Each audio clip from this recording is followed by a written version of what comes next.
నిమిషం సార్, మీరు పార్టీ మారుతున్నట్టు వార్తలు వస్తున్నాయి, నిజమేనా అని మా ఇలేకరన్నలు అడిగితే లీడర్లు ఏమంటారు అని చిన్నగా నవ్వుకుంటే వెళ్ళిపోతారు.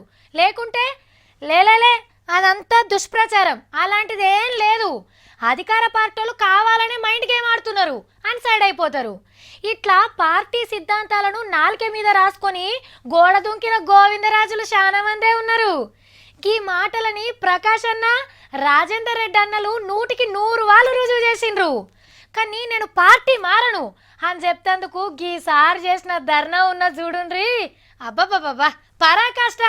హేహే, ఇంతకంటే ఏం చేసినా తక్కువనే. అరే ఏం బాధ ఇది. 5 అడుగుల బుల్లెట్ కు ఎంత కష్టం వచ్చింది. ఎర్ర టెండల మీదికెళ్ళి సురుకులు కిందికెళ్ళి షిమషిమ అనంగా ఎట్లా దీక్ష పట్టిండో. లచ్చుమన్న కూడా గులాబీ గూట్లకు పోతాడని ఒక పేపర్ వాళ్ళు రాసిండ్రు. పార్టీ మార్తలేనని చెప్తాందుకు ఆ పేపర్ ఆఫీస్ ముంగట మౌన ధర్నా వేసిండు 5గురు నెంటేసుకొని వచ్చి. అంటే ఆయననే ఎండల శిక్ష వేసుకున్నాడు అన్నట్టు. ఎవ్వరు అనుమానించకుండా పాపం బండలు కాలుతున్నట్టున్నాయి రో, ఊకు కటీటు జరుగుతున్నారు. తప్పసార్లు ఓర్చుకోవాలి మరి.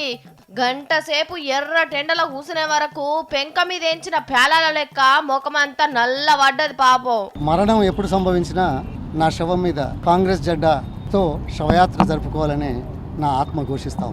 ఏ ఊకోసారు గంత పెద్ద మాట అంటావు, నమ్ముతారు. ఇక ఇంటికి పోయి చల్ల నీళ్ళతో తానం చేసి ఇంత నిమ్మకాయ షర్బత్ దాగి 4 రోజులు రెస్ట్ తీసుకో. మొత్తానికి పొన్నాల లక్ష్మన్న కాంగ్రెస్ పార్టీకి చుట్టం కాదు, పర్మినెంట్ మనిషి అని ఎండ సాక్షిగా నిరూపించుకున్నాడు.